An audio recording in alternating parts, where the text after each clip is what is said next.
वारंचित लिपिर स्रष्टा अतगुरु कोललाक बद्रांक 105तम जयंती केन्दुझर जिला जोड़ा पौरांचलर 10 नंबर वार्डर जिओलोजिकल कैंपठारे पालित हो जाइछि।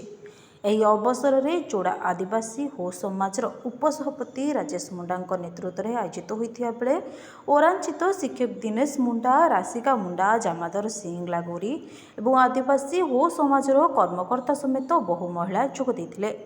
लाखभद्रा फोटोरे दीप प्रज्वलन पूर्वक पुष्पमाल्य अर्पण करथिले। प्रथमे आदिवासी ओरांचित लिपि शिक्षक दिनेश मुंडा अभिभाषण सहित अतिथि परिचय प्रदान करथिले।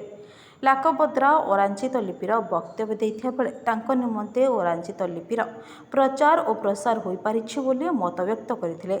एही कार्यक्रम रे जोड़ा पौरांचलर 14 गोटी वार्डर शताधिक महिला पुरुष पारंपरिक पोशाक परिधान करथिले।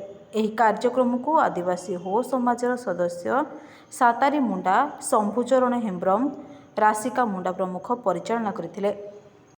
19 सेप्टेम्बर आम मैंने जते सब आम मुंडा बा आम आदिवासी अच्छु समस्ते तांकर जन्मदिन को पालन करूँ। लाखभद्रा जन्मदिन 105तम जन्मदिन अच्छी जन्म जयंती आई जन्म जयंती पालन कर उद्देश्यटा रही जे आम मैंने तांकर जो देइछंती ओरांचित लिपि आम मानकर भाषा को प्रसार प्रसार करवा यार मूल उद्देश्यटा रही। मोर जो ओरांचित लिपि से गढ़ी लिखी और आमर तार उद्देश्य आम केमती आमर आदिवासी माँ भौणी भाई भौणी मान को केमती लिपि बाबद को केमती बुझेबू आम लिपि को जमती बचे रखमु से आमर मूल उद्देश्य।